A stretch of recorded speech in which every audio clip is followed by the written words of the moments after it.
Hey guys, welcome back to the channel again. So it's time to stiffen up the suspension on this thing. Now that I've got all this power, I can definitely feel the chassis flexing when I, hammer on it, and all that torque, it makes this unibody move. So the main way to fix that is with subframe connectors. So it's 1 inch by 2 inch steel tubing that you actually weld in to what looks like the frame rails, and it connects all the way back to where your lower control arms mount to the car, your torque box. I went with, I think it's SVE was the branding it said it was, but when I got it in the mail, it's SMR. So, and they even came with a little SMR sticker. So they look really good. So they have the seat track brackets, so these mount to the bolts that come through the bottom of the floor that hold your passenger and driver seat to the car. They slide up over these holes, and then you use these bolts and lock washers to hold it on, and then this actual subframe connectors sit down in these slots. The driver's side is more centered, the passenger side is like offset, and then you have these came with torque box reinforcement plates, just some little plates to stiffen up the torque box. And then I'm gonna pull these out of the box so you can see one of them. They're really nice.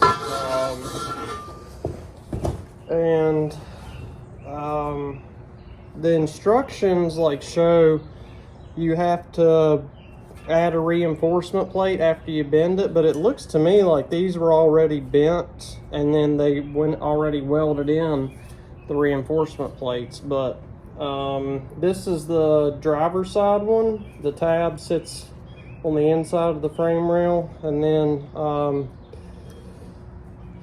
everything welds in. One issue with the 96 to 98 Cobra specifically, my transmission cross member is different than GT's, and the cross member just so happens that the bracket sits right where this is, and I don't think it's supposed to. So I'm gonna have quite the time with this, because I'm pretty sure these are supposed to be further back and not right where the cross member is, and you have to cut and weld on your cross member to make these subframe connectors even fit.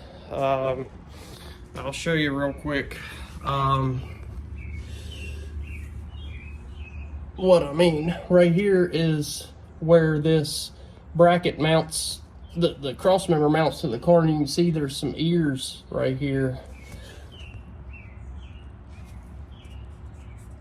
that are right over top of where this is gonna mount. So I have to cut these ears out, and then so that the subframe connector will sit flush, and then I have to weld it and reinforce it again. So it's going to be quite the task. Right now I'm getting the car up in the air, and I'm going to put it on cribs, that way it's nice and high, and I have access to both of my floor jacks and my transmission jacks, so we'll be able to hold it in place while I do my welding and everything.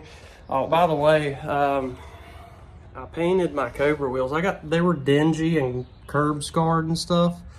So the metal cast anodized that I did on the timing cover and the cam covers and the engine bay, this is metal cast anodized dark smoke. So it's like a dark gray color, almost like anthracite.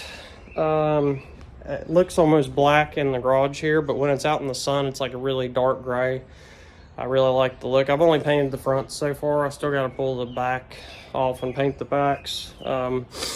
But just going for a different look. Those, 20-year-old silver paint on those Cobra wheels was looking awfully dingy, so I figured it was time to change the look up a little bit.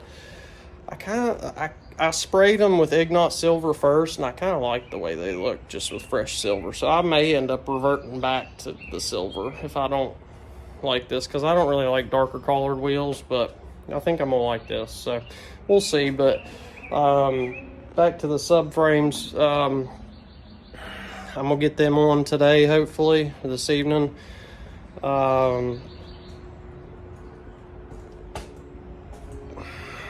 Hopefully be able to test them out tomorrow evening, because we got the Ford Carlisle Nationals this weekend, and I definitely want to go. Vaughn Gittin Jr. is going to be there, and Steve Saline, and there's going to be, hundreds, if not thousands, of Mustangs and other Fords there, and they're going to be unveiling the new Shelbys and the new Salines and all kind of stuff. So it's going to be a good time, and I want to have the subframe connectors on and have my wheels painted and everything by then. And today's the only day I have to try to get all this done, because I gotta work tomorrow and the next few days, and then I'm gonna head up on Friday and stay all weekend. So yeah, I'm gonna get the car up in the air, and then once it's up in the air, I'll be able to show you a little bit better what we're dealing with under there. If you don't have a Cobra, then it's gonna be a lot easier for you, because you don't have to cut on those the cross member brackets. So if you do have a Cobra, this video is going to help you a good bit, because there's even special instructions for the 96 to 98 Cobras that I'm going to go through and kind of walk you through. So yeah, I'm going to finish jacking this thing up. We'll get these things thrown on there.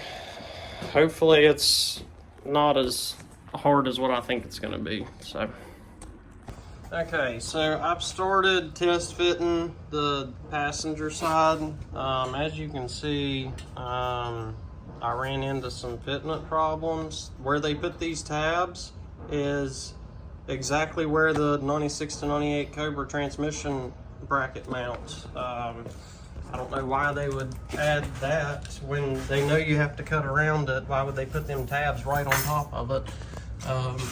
But essentially those tabs sit right here and right here. It would be much easier if they were right here, but so I had to cut them a little bit to fit around the bolts on the inside and outside. But you can see I've got the areas I'm going to need to weld on, ground. And I've got a ground back here at the torque box. I got the seat track in place. Where the Cobra has this bracket here, of course it makes it not fit correctly. So what I ended up doing, rather than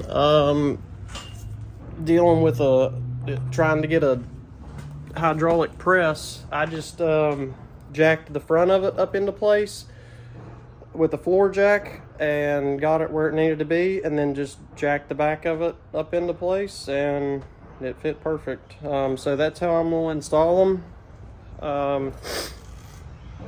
I'm going to right now weld the factory brackets to the frame to make sure they're nice and secure, and then I'll be able to start welding this thing up in here.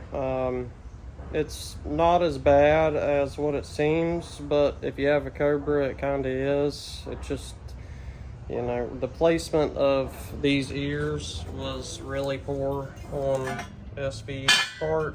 They could have just moved them 6 inches or 3 inches one direction or the other, and it would have made the Cobras fit perfect. But it is what it is. With the whole Coyote swap, I'm used to cutting and grinding, so it is what it is.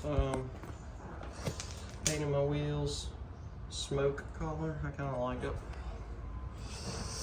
But yeah, I'm gonna get this welded up in here real quick. I'm just gonna weld the front edge and the back edge in, and the sides, and then we'll go ahead and get this passenger side subframe up in there. All right, so I've got the passenger side cross member bracket cut and then welded to the unibody, and then I also got the torque box plate welded in. Don't laugh at my terrible welding. It's a flux core welder, so it is what it is. Until I go back to visit back home and get my Lincoln MIG welder, this is all I got. So this stuff splatters like crazy, but it gets the job done.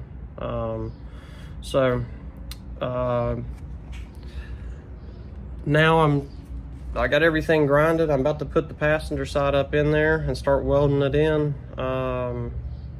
It's going a little bit smoother than what I expected. So yeah. All right, so I just wanted to show you how I'm installing these subframe connectors on my own on cribs. So they needed bent slightly, so what I ended up doing was just using a jack on both ends, because like I said, when you have the Cobra, that bracket gets in the way, so it makes it, you know, sit like an inch or two too low back here. So I just, you know, jacked it up into place, and now I'm gonna weld everything in nice and tight, and the passenger side will be done. I got this plate welded in. I'm gonna grind down all those ugly welds, and then yeah. Yeah, so I got the subframes on, got them welded in, and I went ahead and threw the Mickey Thompsons back on the back of the car. One, just for the traction, two, because I need to paint those rear wheels. This car, it's not like drastic night and day difference, but if you've driven these cars a lot without the subframe connectors, which I have, I put over 100,000 miles in a Fox chassis without them, and I can definitely tell a difference, especially with this extra horsepower, because when I go wide open, it just feels planted to the road now. It doesn't feel like squirrely and like it's, you know, twisting and the rear end's wanting to kick out. It just kind of plants and goes, which I really like.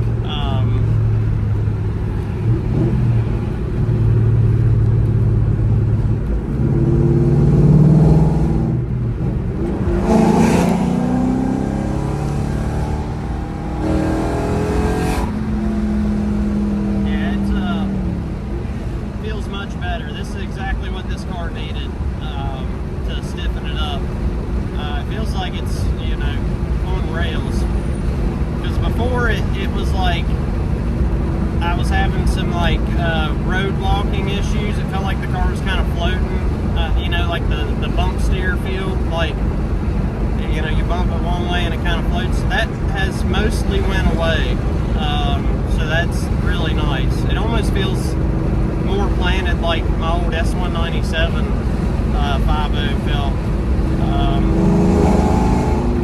Feels good going into this corner. The only thing is my Mickeys are rubbing back there, so I don't want to hit this corner too hard. But yeah, the subframes for, you know, 120 bucks to get full length subframe connectors and torque box reinforcement plates. You can't, the value for the money is definitely there. This is one of the best suspension upgrades that I've done by far. It really accentuates the Coney sports that I put in the front and back. It feels like it's making the front and rear suspension work together, rather than there being, you know, the front suspension and then the chassis flexing in the middle. So I'm very happy. I'm excited for Ford Nationals this weekend. into, but I just wanted to give you an update of how it's performing on the road after I got these subframe connectors in. And I must say I'm impressed.